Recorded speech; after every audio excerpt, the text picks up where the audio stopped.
Welcome, everybody. Okay? I had a terrible day today. Not only terrible, but horrible, horrible, horrible. I was on the phone making appointments. Doctor, dentist, all that stuff. And I just want to say, if anybody's contemplating becoming a career office worker, if you do, I don't know what kind of hearing aids you have to invent, because offices nowadays have all kinds of little machines. And if you have to wear a hearing aid, that machine jumps from one to the other, as this machine is louder than that one. And you, with your hearing aid, have to hear that. So the day is over. And I have you guys now. Oh, wait. My wonderful friend Linda, whom we lost, said to me, don't use the word guys. Some of us are not men. Just say, and I said, but what term could I use when I mean everybody? And we both thought about it. And before she passed away, we came up with the answer. The Southerners know what to do. You all. So you all welcome. And let Kenny continue. Oh, okay. So Lee Winters says, Lee and Cheryl say you look wonderful, Hetty. So glad to see you again. Thank you. Paula Lakshan is watching. Eileen says, guys is okay. She says it's okay. Mm-hmm. Did you want me to read now? Why not? Okay, sure. But let me say why. Sure. Okay. You know, what we decided to do was, because I'm working day and night on this painting, and the painting is what Eric said, when all of us are gone, there'll be nothing written in history books about us except war,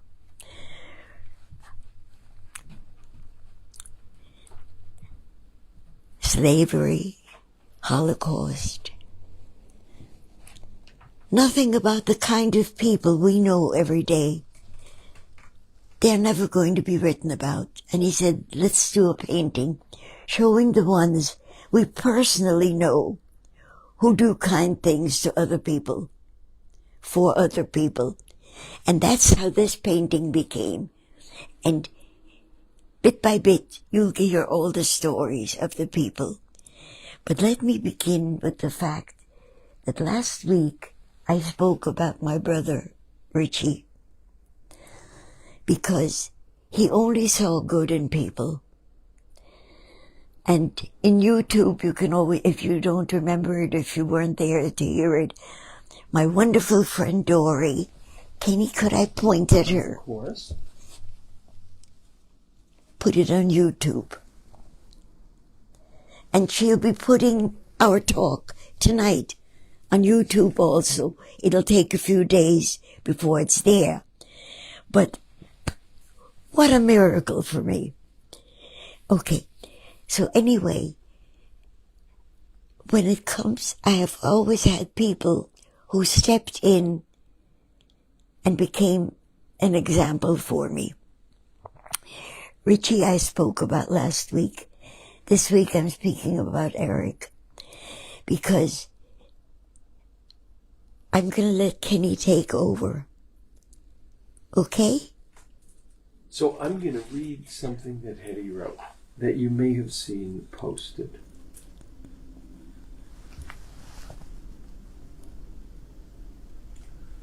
Okay.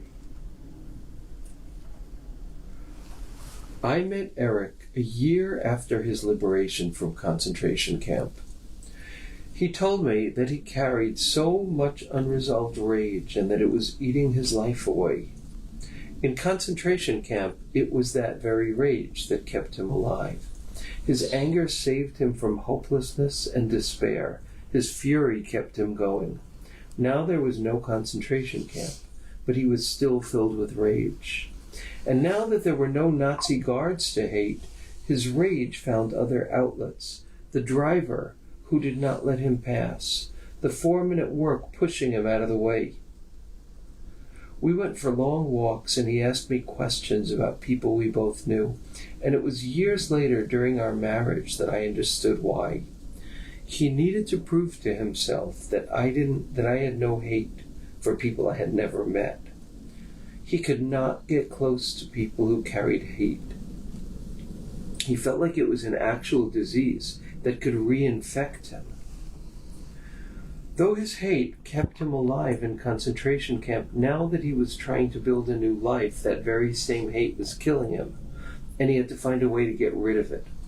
His healing came when he became a healing of others. He became a student of a man named Mickey Burglass who worked with prisoners. He learned how to counsel at Sing Sing and the Fortune Society, and because he understood the results of rage through his own life, he healed himself as he healed others. His journey to free himself from hate took decades, but by the time he passed,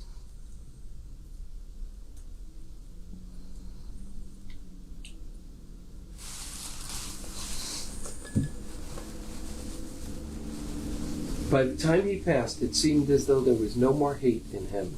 He said at one point that each time he felt the hate inside of him, he would have to pull it out and let it go. As we watched him grow past his hate, and we watched him grow past his hate and allow himself to be the loving person that he truly was. And in that vein, we're going to talk about next week, because we're going to be selling a print. If you know my website, look for number 70, Times Square. We'll have all the information next week. And Kenny, on here, let me get number 70 so you can show it.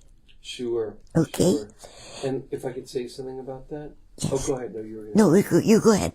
Oh, yeah. If you read what it says on 70, it is like a chronicle of acts of kindness. It's act of kindness after kindness after kindness that connects her to these people. So it's very wonderful in that way.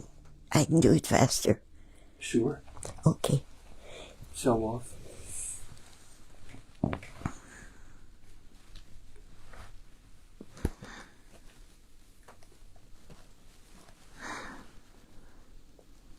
Meanwhile, I will say this is Hetty's idea. She wants to sell these prints, and we'll tell you more about the details, but you could actually tell us the name of the person you want it signed to. Kenny, I can't get out of the news. I'll do.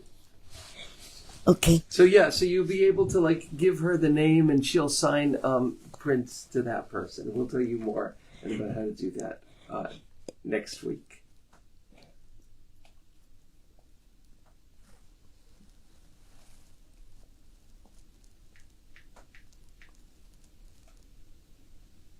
Oh, you did it. Yeah. Okay, let me have it, honey. Sure. But I have it right here, Mom. Oh, good. Yeah. Send number 70. Yes. Oh, thank you. You want to show it? Mm-hmm. Hetty, who hates electronics, can do it faster. Yes. Okay. This is the one. This is the old Times Square. And show them Eric in our truck. Okay.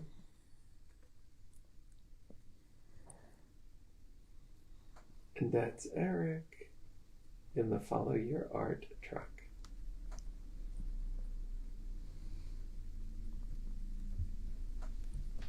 There it is. Okay. Okay.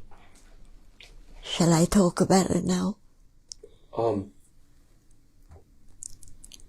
Sure, but we're going to talk about it next week too, right? Yeah, I'll just do a brief thing. You want, sure. But let me just say, Barbara Wakey is watching, Lauren Roth is watching, Yola Patakis is watching.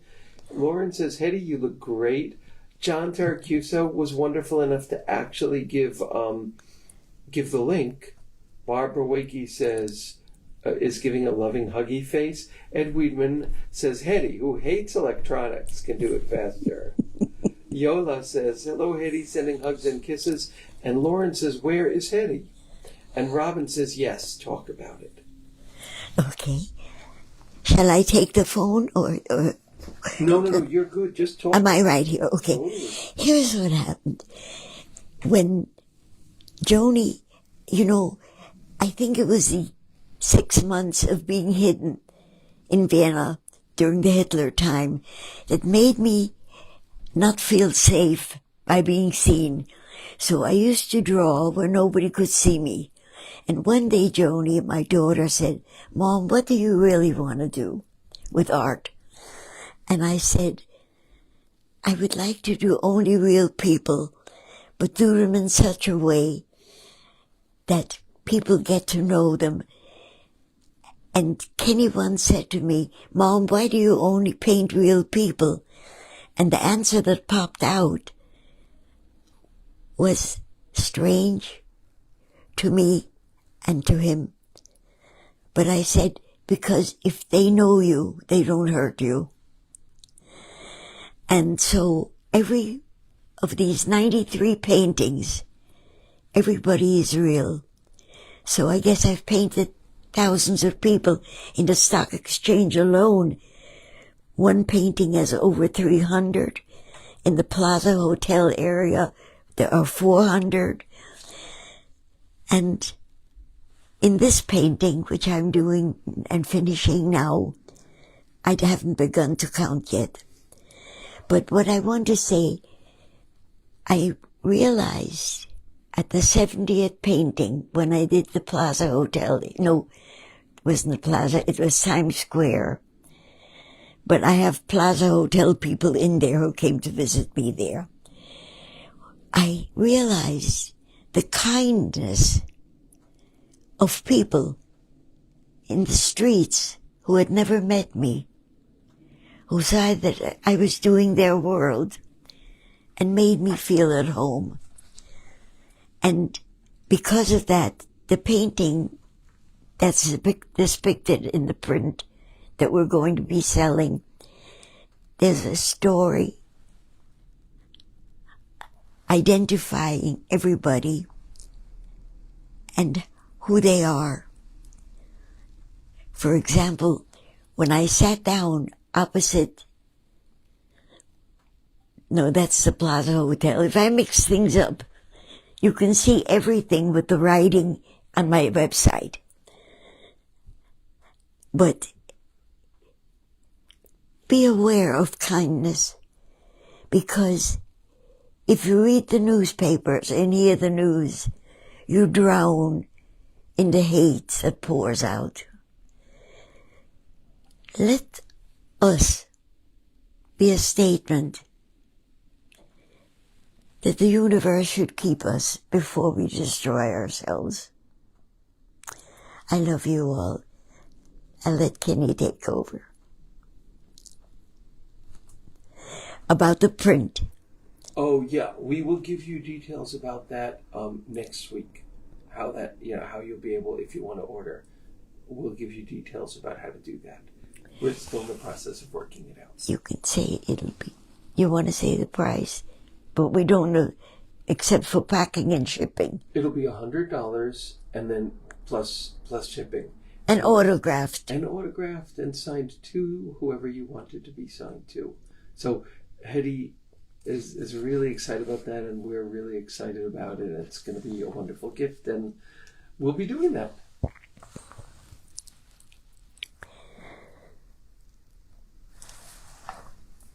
Kenny, we still have a lot of time.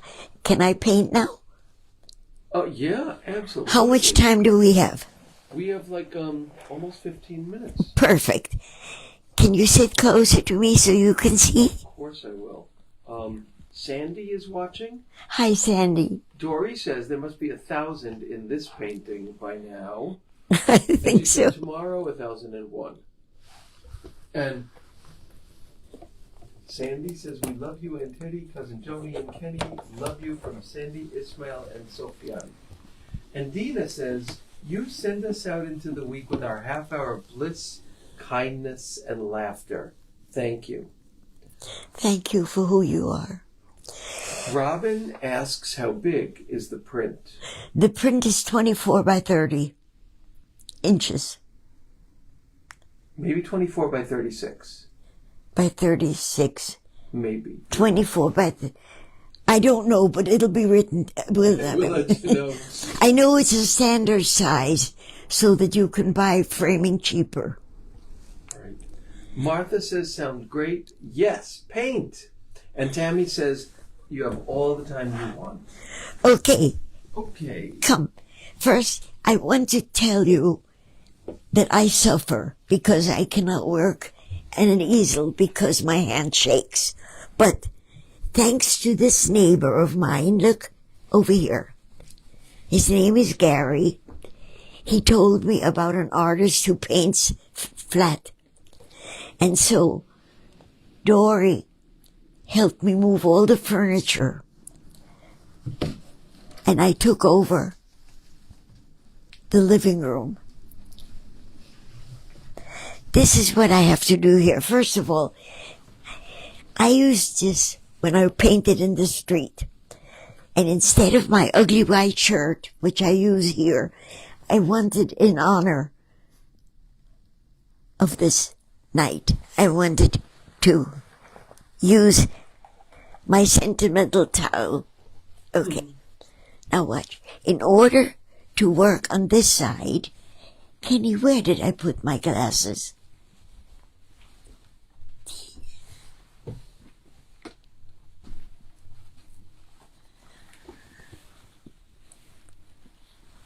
You know what?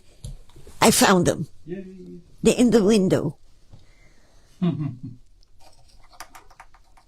Okay, let's begin. I cleaned out the palette of the old paints, and I thought, this is a new beginning in life. We're nearly at the next year. Look at this. It's pristine and gorgeous for a while. Okay? I'm going to be painting this way. I began here, and I began with doing my friend. Does anybody know Peggy Rio is a nurse, and she is the most gentle, wonderful human being possible. And here she is.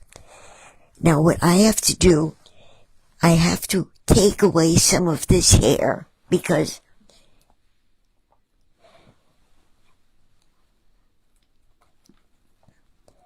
I can afford to do it now because I know where the paints are. So because it needs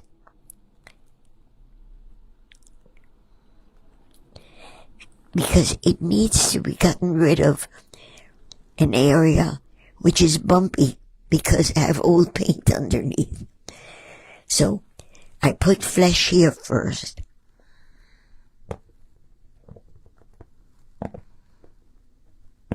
And then I scrape off the bump. And if it doesn't scrape off, you know what I have to do? I have to repaint the hair on it. Kenny, underneath the water cup, I have Peggy's photographs. Could you reach them to me? Thank you.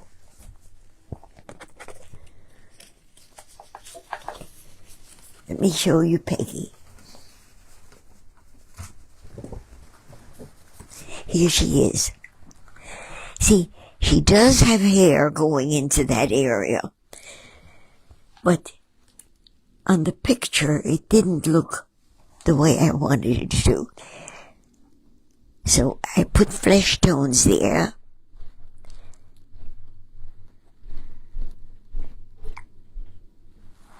And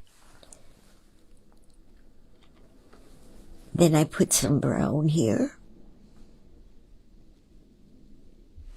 See, when I do this, even if my hand shakes, I can still work.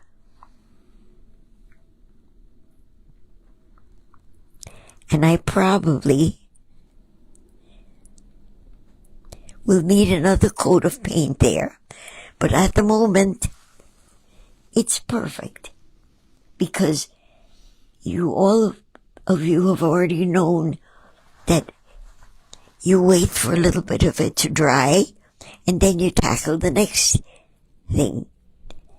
And that it takes over and over time doing coats. But it's worth it because oil gives what nothing else gives.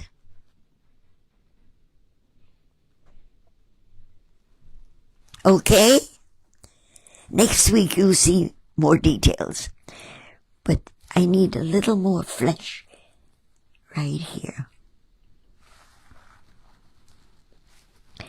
Because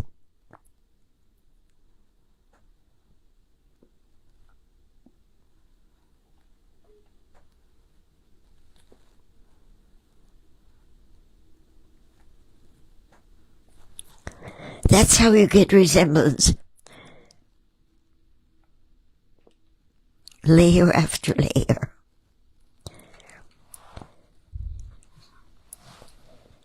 But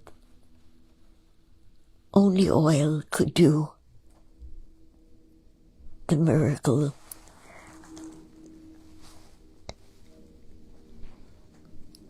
I've tried acrylics, and wonderful things can be done with acrylics, but not by Hetty, because it dries too quickly for me.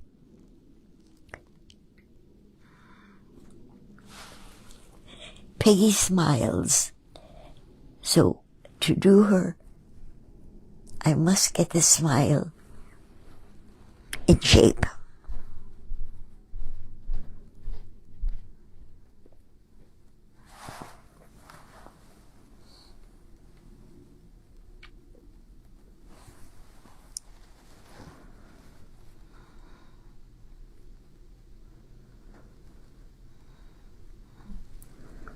I should have told Peggy that I'm doing this tonight.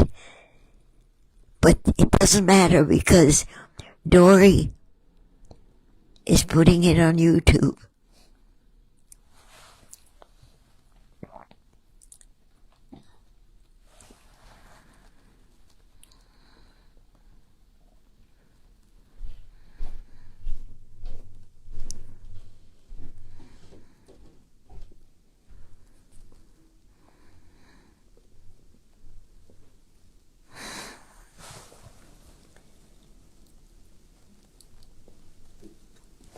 Peggy has grandchildren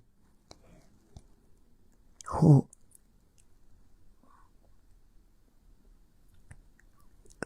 wait, before I say anything, I have to show you what she gave me for me to do the grandchildren.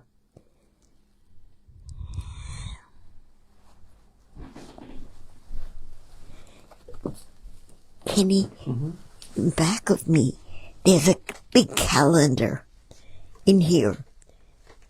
And those are her grandchildren in it. Okay. Do you see a big calendar? I'll find it.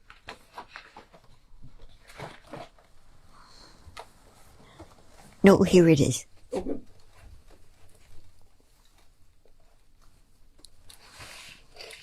Okay. Could you show it?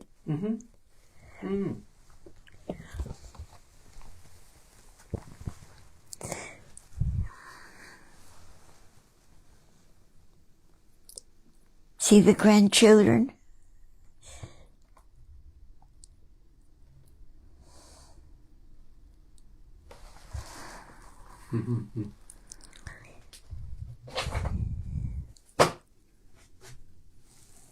Okay. Now, let me have fun here. Because the face is going to be drying and more details can be done eventually. Kenny, I'm going to just fix her clothes now. Now, this is fun. I'm going to take a little bit of golden yellow.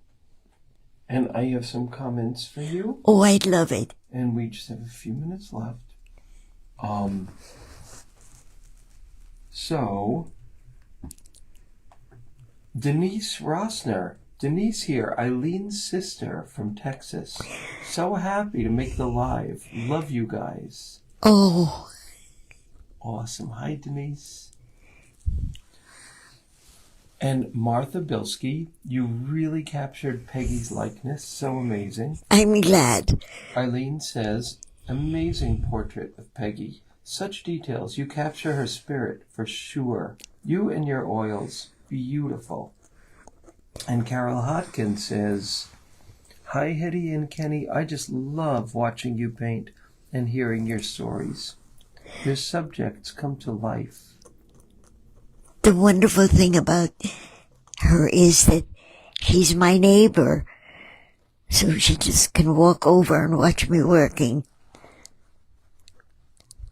Okay, I'll do that later. Now, let me do something else. Right here, this is a relative whom I discovered through Facebook. And my mother's maiden name was Bilgray. And I discovered the most amazing things. But all of this I will be talking about another day. But I had written, I think on Facebook, that we are all miracles. Whoops, Kenny just showed me the time. But you won't get rid of me because I'll see you again. And let me say, Yes. yeah, Carol Hodkin says, hi, Hetty and Kenny. I just love watching you paint and hearing your stories. Your subjects come to life. And Paula says, watching your hand paint is unbelievable. Thank you for sharing your process with us. I love doing it because mostly I want you to admire the fact that I'm unable to work with an easel and therefore I'm suffering. I need appreciation of that. Kathy says, love you, Hetty.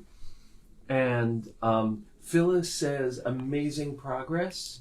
Yes. And Martha says, good night all. Thanks, Kenny and Hetty. I love you all. And bye-bye. And a happy everything.